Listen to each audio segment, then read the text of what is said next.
कहते हैं कि एक पाप और मानव जीवन का सत्यानाश।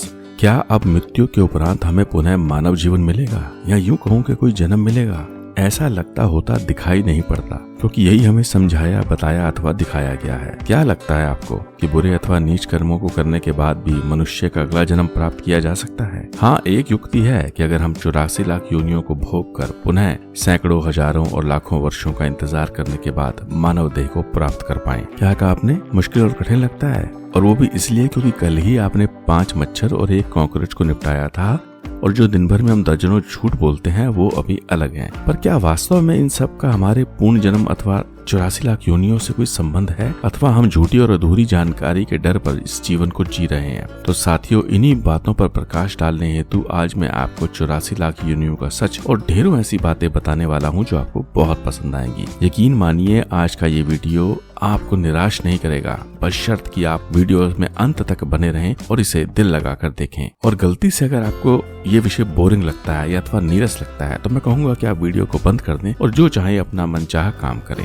और अगर विरोधाभास है आपके दिल में तो कृपया वीडियो को देखते हुए या देखने के बाद कमेंट अवश्य करें और हमसे जुड़ें, और चैनल को सब्सक्राइब, वीडियो को लाइक और पसंद आने पर अपने दोस्तों में शेयर अवश्य करें। सनद रहे कि ज्ञान हो या प्रेम, फैलाने से बढ़ता जरूर है। सर्वप्रथम आपको वीडियो के स्ट्रक्चर और कुछ ऐसी बातों को समझना होगा जिससे आपको सारी चीजें समझनी आसान होंगी। तभी आप पूर्ण जन्म तथा 84 लाख योनियों और इस जन्म मरण के चक्कर को समझ पाएंगे। ध्यान रहे, अगर वीडियो लंबी बनी तो मैं इसे 2 या उससे भी अधिक भागों में प्रकाशित करूंगा। स्टेप नंबर 1, आपको समझना होगा कि उक्त जानकारियां मुझ तक और उसके बाद आप तक किस तरह से और किस क्रम में पहुंची, वरना आपके मन में संशय और भ्रम हमेशा बना ही रहेगा। वीडियो के अंत अथवा वीडियो के पार्ट 2 में मैं आपको एक सरप्राइज भी दूंगा जो इस बात की तकसीद करेगा कि हमारी वैदिक जानकारियां और ऋषि मुनियों का ज्ञान कितना सटीक था और हमारे वेद पुराण कभी भी झूठ नहीं बोलते। तो चलिए फिर मूल जानकारी को आपसे साझा करते हैं। स्टेप नंबर 2, दोस्तों, वेदों और उपनिषदों में पूर्ण जन्म की चर्चा तो है,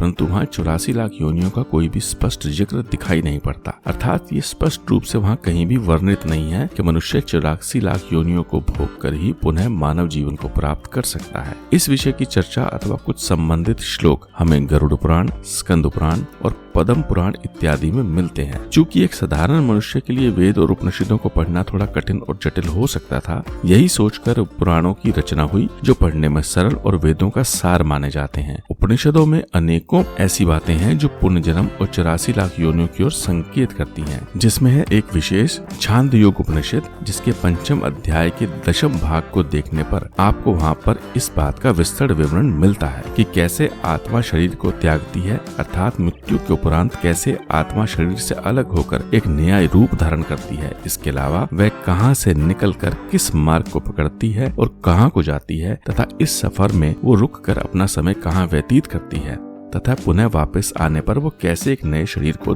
धारण करती है, अर्थात कैसे आत्मा पुनः एक भौतिक शरीर को प्राप्त करती है और उसका नव जीवन आरंभ होता है। दोस्तों, ये इतना वैज्ञानिक, तार्किक और सुंदर है कि अगर आप इसको ध्यान से सुने, देखें और समझेंगे ना, तो मैं सच कहता हूँ आप इसमें खो जाएंगे और आपको वो जानकारी प्राप्त होगी जो शायद आज तक आपने कभी सुनी भी ना हो। क्योंकि यही वो गूढ़ रहस्य अथवा प्रक्रिया है जो समझाती है कि कैसे महामुनियों ने 84 लाख योनियों का सटीक वर्णन कर इतिहास को एक उम्दा जानकारी दी है। अब आते हैं हम स्टेप नंबर 3 पर। देखिए, ऋग्वेद में वर्णन है कि मृत्यु के उपरांत अग्नि द्वारा स्थूल शरीर को जलाकर उसे 5 तत्वों में विलीन कर दिया जाता है। यानी कि मृत्यु के उपरांत जैसे हम शव को जला, दफना अथवा जो भी प्रक्रिया है वो हम करते हैं। अब 5 तत्वों में विलीन हो जाने के बाद अंत में बचता है इंसान का सूक्ष्म शरीर अथवा आत्मा। ये वही सूक्ष्म शरीर अथवा आत्मा है जो एक लंबी यात्रा करके खुद को संशोधित और कर्मों से मुक्त करती है और पुनः नए भौतिक शरीर को धारण करती है। अब हम आते हैं स्टेप नंबर 4 पे। देखिए, प्रकृति के मूल 23 तत्व होते हैं, जिनमें से पहले मुख्य 3 तत्व हैं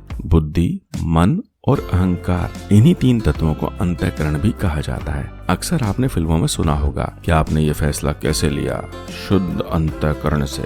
ये मैंने आपको यहाँ इसलिए बताया क्योंकि इन्हीं 3 मुख्य तत्वों से सूक्ष्म शरीर की रचना होती है, अर्थात निर्माण होता है, और युगों युगों तक आत्मा अथवा सूक्ष्म शरीर में ये तत्व विद्यमान रहते हैं, अर्थात ये कभी भी नष्ट नहीं होते, ना इन्हें अग्नि जला पाती है, ना कुछ होता है। अब अगर हम मुख्य जानकारी यानी छांदयोग उपनिषद की ओर मुड़े तो हमें एक अन्य जानकारी प्राप्त होती है कि मृत्यु उपरांत सूक्ष्म शरीर अव्यक्त रूप से एक जगह निवास करता है और वह तब तक उस लोक में रहता है जब तक कि उसके सारे कर्म नील अर्थात समाप्त नहीं हो जाते। अब यहाँ मैं कौन से कर्मों की बात कर रहा हूँ उसको मैं आपसे अभी अगले स्टेप में साझा करने वाला हूँ। तो हम चर्चा कर रहे थे कि जब तक सूक्ष्म शरीर के सारे कर्म नील अथवा समाप्त नहीं हो जाते तब तक आत्मा रूपी शरीर एक विशेष अन्य लोक में रहता है, जहाँ उक्त आत्मा तथा अन्य आत्माएं भी आकर बसती होंगी और वो वहाँ तब तक रहती हैं जब तक वह अपने संपूर्ण कर्मों का भोग नहीं कर लेती, अर्थात अपने कर्मों को नील अथवा समाप्त नहीं कर लेती। इस तरह कर्मों को भोग लेने के बाद सूक्ष्म शरीर रूपी आत्मा पुनः भूलोक अर्थात पृथ्वी पर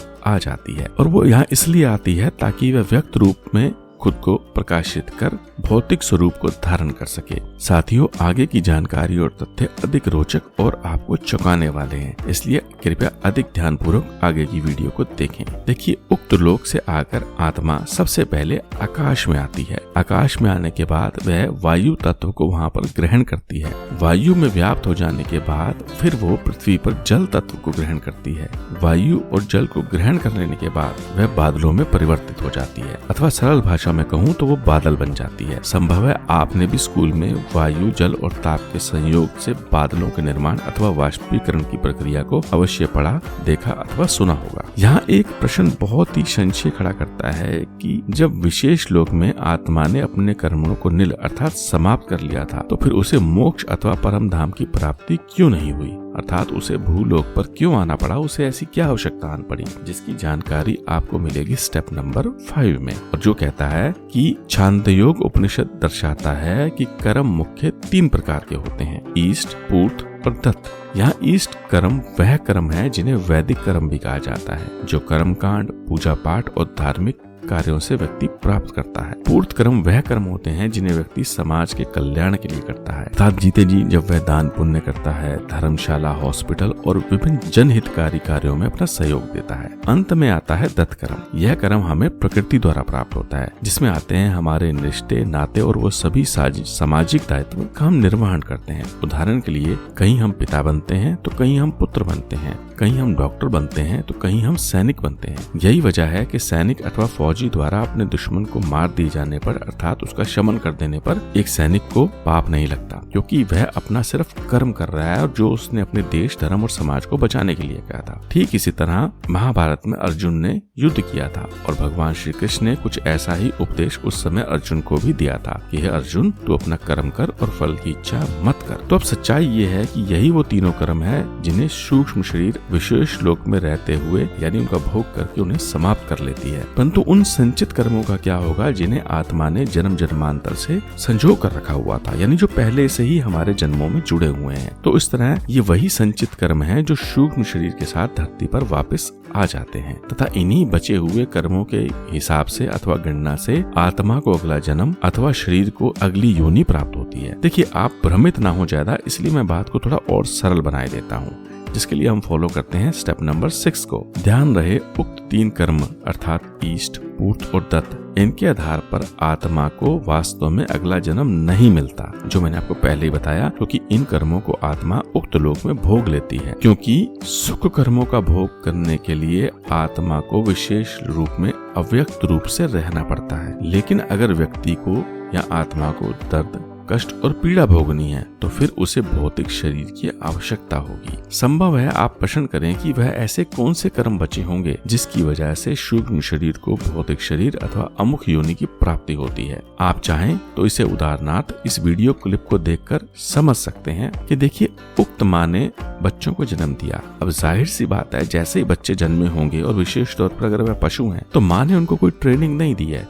बावजूद उसके बच्चों को सब कुछ पता है कि उन्हें खड़े कैसे होना है, माँ के साथ चिपटकर कैसे रहना है अथवा उन्होंने माँ का दूध कैसे पीना है। अब सोचने वाली बात है कि इन छोटे नवजात बच्चों को ये किसने बताया, ये किसने सिखाया कि माँ के थन अर्थात दुग्ध यथास्थान पर है अथवा माँ के साथ कैसे व्यवहार करना है। तो कहने का भाव है, यही वो पूर्व कर्म अथवा अंश है जो जन्म से पूर्व सूक्ष्म शरीर अथवा आत्मा विद्यमान रहते हैं। इससे कोई फर्क नहीं पड़ता कि आत्मा ने कौन से जन्म में इस योनि को भोगा था, अर्थात पहले भी ये जो आत्मा है, सूक्ष्म शरीर है, ये इसको भोग चुकी है और ये इसका दोबारा जन्म हो रहा है इसी योनि में। देखिए सत्य यही है, क्योंकि देखिए सभी धर्मों में नवजात शिशु को बिल्कुल निष्कलंक माना जाता है। कहा जाता है कि उसके अंदर कोई भी छल कपट अथवा कोई भाव नहीं होते। तो ये वो पूर्ण जन्मों के अंश अथवा कर्म ही हैं जो उस नवजात शिशु में होते हैं। चलिए हम इसे एक और उदाहरण से खुलकर समझने की कोशिश करते हैं। आपने अक्सर लोगों को कहते सुना होगा कि अमुक व्यक्ति जानवरों की तरह अर्थात कुत्ते की तरह भौंकता है,